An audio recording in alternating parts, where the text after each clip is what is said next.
नमस्कार सर्वांना। आजच्या व्हिडिओमध्ये आपण राज्यघटनेवरती अत्यंत महत्त्वाचे असे प्रश्न पाहणार आहोत। तर व्हिडिओ शेवटपर्यंत नक्कीच पहा। प्रत्येक स्पर्धा परीक्षेसाठी उपयुक्त असे प्रश्न आहेत। प्रश्न आहे 56वा, राष्ट्रीय आणीबाणी कोणत्या कलमानुसार करण्यात येते? आणि जर तुम्हाला उत्तर येत असतील तर कमेंट बॉक्समध्ये टाईप करून चेक करायचं आहे पहा। आणि बरोबर उत्तर आहे कलम 352। पुढील प्रश्न आहे पहा, घटक राज्यासाठी आणीबाणी कलम कोणते आहे?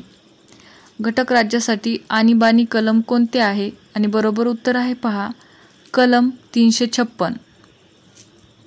पुढील प्रश्न आहे पहा, आर्थिक आणीबाणी खास दर्जा,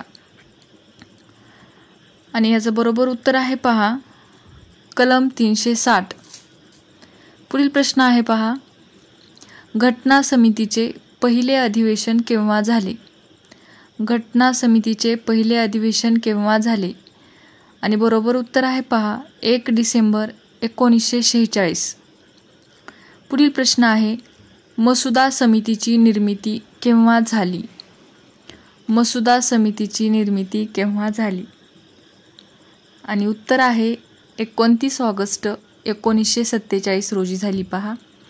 पुढील प्रश्न आहे पहा, अंदाज समितीची स्थापना केव्हा करण्यात आली? अंदाज समितीची स्थापना केव्हा करण्यात आली? आणि बरोबर उत्तर आहे 1950। पुढील प्रश्न आहे पहा, पहिल्या राष्ट्रपतीची निवड केव्हा झाली? पहिल्या राष्ट्रपतींची निवड केव्हा झाली? उत्तर टाईप करायचं आहे आणि बरोबर उत्तर आहे 24 जानेवारी 1950। पुढील प्रश्न आहे पहा, सर्वोच्च न्यायालयाची सुरुवात केव्हा झाली? सर्वोच्च न्यायालयाची सुरुवात कधी झाली मग? 26 जानेवारी 1950। पुढील प्रश्नाकडे वळूयात। पुढील प्रश्न आहे पहा, समवर्ती सूची कोणत्या देशाकडून घेतली? समवर्ती सूची कोणत्या देशाकडून घेतली? आणि बरोबर उत्तर आहे पहा ऑस्ट्रेलिया या देशाकडून घेतली आहे पहा। पुढील प्रश्न आहे पहा, भारतीय नागरिकत्वाचा कायदा कधी संमत झाला? भारतीय नागरिकत्वाचा कायदा कधी संमत झाला मग? आणि बरोबर उत्तर आहे पहा 1955। पुढील प्रश्न आहे पहा, समाजवादी, धर्मनिरपेक्ष आणि अखंडता हे शब्द कितव्या घटनादुरुस्तीनुसार घेतले? कितव्या घटनादुरुस्तीनुसार घेतले आहेत हे शब्द? आणि बरोबर उत्तर आहे पहा 42व्या घटनादुरुस्तीनुसार 1976 रोजी।